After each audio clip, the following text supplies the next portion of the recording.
শশা চাষে আপনি কি আর আগের মতো ফলন পাচ্ছেন না? আপনার মাটি কি শক্ত হয়ে যাচ্ছে? আপনি কি সঠিক বীজ নির্বাচন করতে পারছেন? আপনি এই ছোট চারা গাছে সঠিকভাবে পরিচর্যা করতে পারছেন কি? এই সব বিষয়গুলো বিস্তারিত আলোচনা হবে, আরও অনেক বিষয়েই আলোচনা হবে। ভিডিওটা দেখতে থাকুন। প্রথমেই আলোচনা করব ফল নিয়ে। গাছে আপনি কি করে অধিক ফলন নিতে পারবেন আপনার শশা গাছ থেকে। এই যে শশার জমিটা দেখছেন, এটা আমাদের বিগত সিজনের শশার ভিডিও। তো এই সিজনেরও সঠিক বীজ কোনটা হবে আমি আপনাদের বলে দেব, গ্যারেন্টি বীজ। আপনাদেরকে শুধু ভিডিওটা সঙ্গে থাকতে হবে, দেখতে হবে, বুঝে নিতে হবে যে সমস্ত বিষয়গুলো আমরা আজকে আলোচনা করব। এই আপনার গাছে কেন ফল বাড়ে না সেইটা নিয়ে। প্রথম তো ভালো জাত লাগাতে হবে। ভালো জাত কোনটা এই মুহূর্তে দাঁড়িয়ে? এখন গ্যারেন্টি বীজ হচ্ছে অন্নপূর্ণা এগ্রো কোম্পানির ত্রিপুরা সুন্দরী সুপার। এই গ্যারেন্টি বীজ আপনি যদি লাগান তাহলে আপনাকে মোটামুটি ফলনটা ভাবতে হবে না, এবং গাছ যে মাচায় উঠে না, অনেক রকম সমস্যা হয়, ছোট গাছ হয়ে যায়, ঠিকমতো ফেংড়ি বেরোয় না, ডালপালা ছড়ায় না, এই যে সমস্যাগুলো হয় সেগুলো কিন্তু হবে না।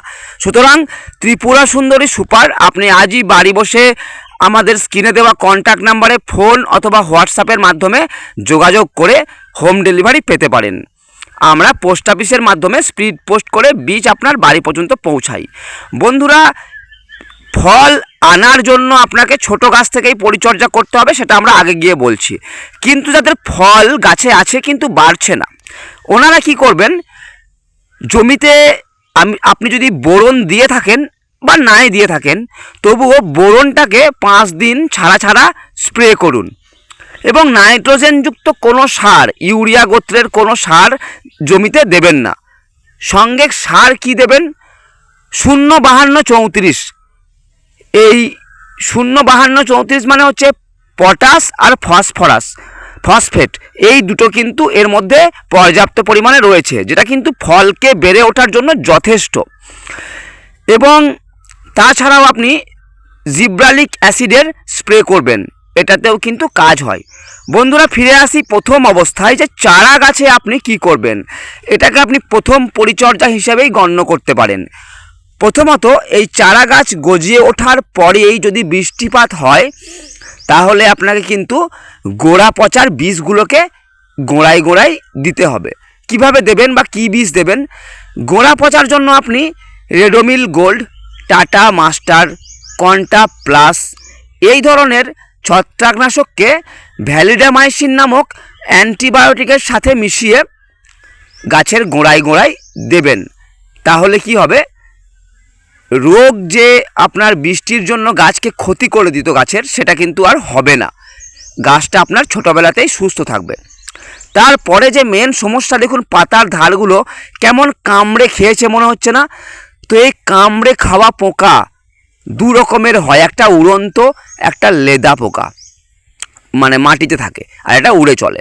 তো এই দু রকম পোকাকেই কন্ট্রোল করবে কীরকম ধরনের ওষুধ না, যেগুলো একদম প্রথম অবস্থায় দেওয়ার জন্য প্রোফেক্স সুপার রয়েছে, আপনার মানে প্রোফেনোফস গ্রুপের ওষুধ রয়েছে, অ্যালফা মেথিলিন গ্রুপের ওষুধ রয়েছে, সাইপারমেথিলিন গ্রুপের ওষুধ রয়েছে। এগুলো আপনাকে কম মাত্রায় ব্যবহার করতে হবে। এবং এই গাছে যতক্ষণ নাই মাঝের পাতাটা খুলছে ততক্ষণ কিন্তু গাছ পাতার মাধ্যমে কোনো ওষুধ বা কোনো খাবার নিতে পারে না, এই মাঝের পাতাটা। তো মাঝের পাতাটা খুললে তবেই কিন্তু যেগুলো গাছের শরীরে চুষে নেওয়া ওষুধ বা খাবার সেগুলো দেবেন, তখনই কিন্তু কাজ করবে।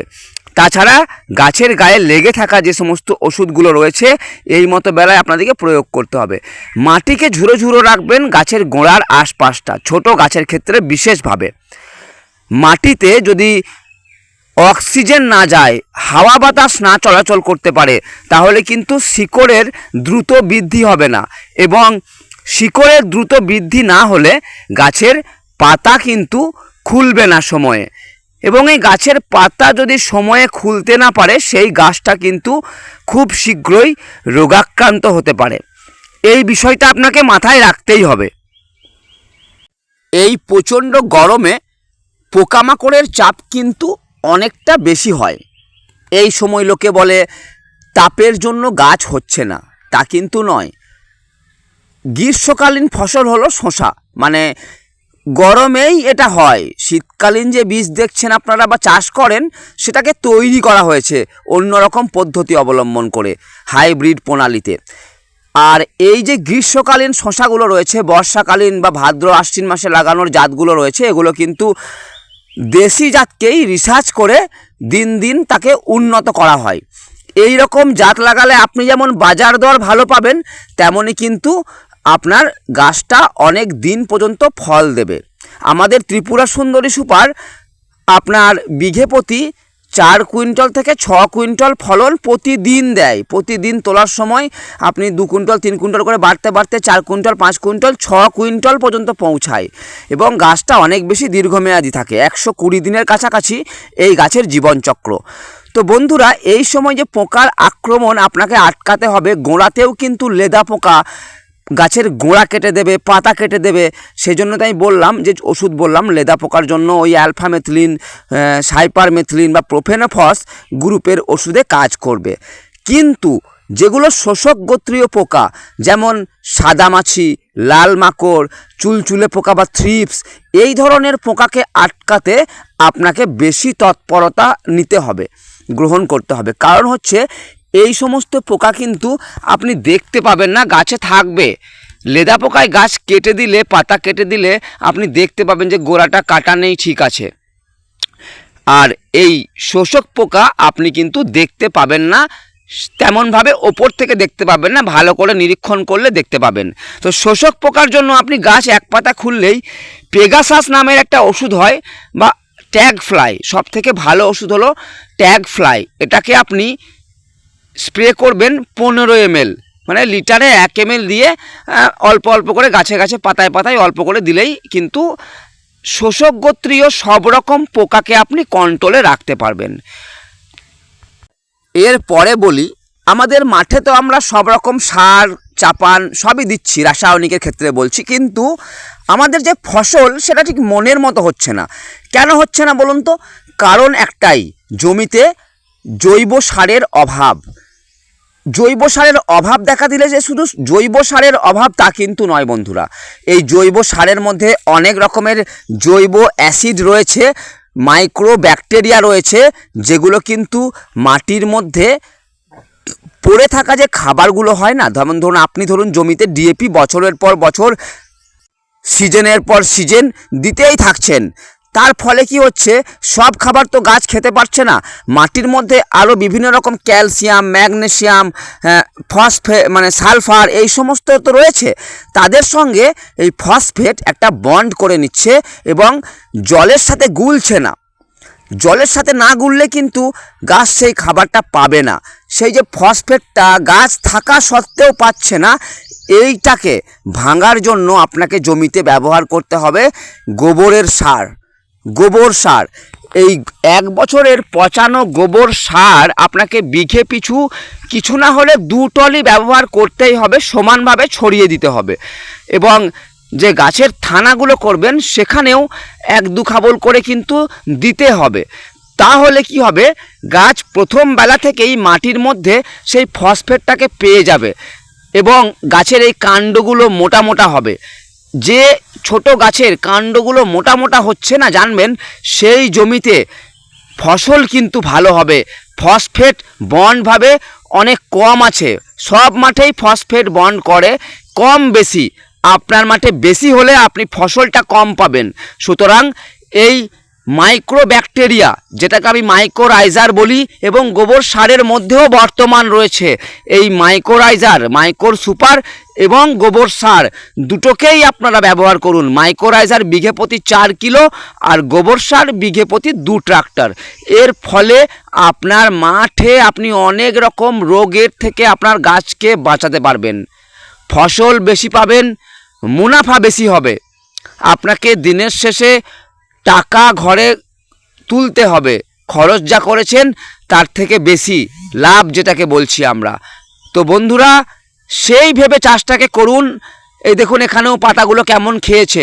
ওই যে কেটে যাওয়া জায়গাতে কিন্তু ছত্রাকের প্রবণতা লাগবে, তখন আপনাদেরকে না অ্যামিস্টার প্লেন, মানে এক পাতাটা খুলে গেল যেই, অ্যামিস্টার প্লেন স্ট্রেপ্টোমাইসিন সালফেট তার সঙ্গে, এই দুটোকে স্প্রে করবেন 7 দিন ছাড়া 2 বার।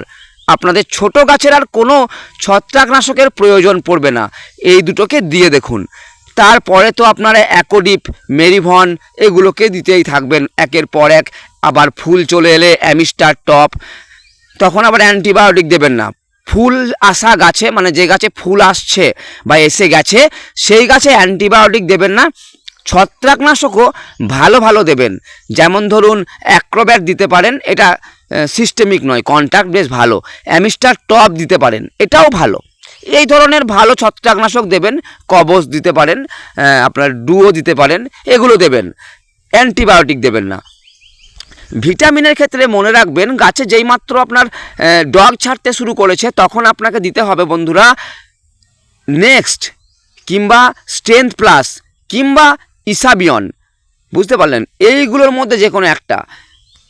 এর পরবর্তীতে 20 দিন বা 15 দিনের পরে আপনাকে দিতে হবে জিব্রালিক অ্যাসিডযুক্ত ভিটামিন, যেমন ধানুকার ম্যাক্সিল্ড। তাহলে কিন্তু আপনার গাছটা সুন্দর বাড়বে। এবং একটা থানা থেকে থানার দূরত্বটা কিন্তু আপনাকে এই বর্ষাকাল বা গ্রীষ্মকালের ক্ষেত্রে মেনটেন করতে হবে। যেমন আমি এখানে করেছি 3 ফুটের একটা দূরত্ব একটা থানা থেকে আর একটা থানার, এটাকে অবশ্যই আপনাকেও মেনটেন করতে হবে। কারণ এই সময় বৃষ্টিপাত হলে গাছ কিন্তু বাড়বে বেশি, তাই তাকে দূরত্ব সঠিক না দিলে, কাছাকাছি হয়ে গেলে আপনার ফলন কমে যাবে গাছের।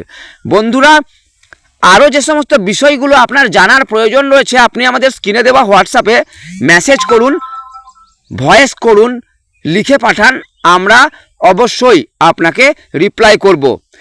তাছাড়াও আপনি বাড়ি বসে বিভিন্ন রকম ওষুধ, বীজ এগুলো হোম ডেলিভারি পাওয়ার জন্য আমাদের স্ক্রিনে দেওয়া যে কন্ট্যাক্ট নাম্বার রয়েছে ওই নাম্বারেই ফোন করে কথা বলে বাড়ি বসেই সমস্ত বীজ, ওষুধ পেতে পারেন, পুরো ট্রিটমেন্ট সেটাও পেতে পারেন। তো বন্ধুরা, ভালো বীজের চাষ করুন, ভালো ওষুধের পরিচর্যা করুন এবং আমাদের চ্যানেলটাকে সাবস্ক্রাইব করুন।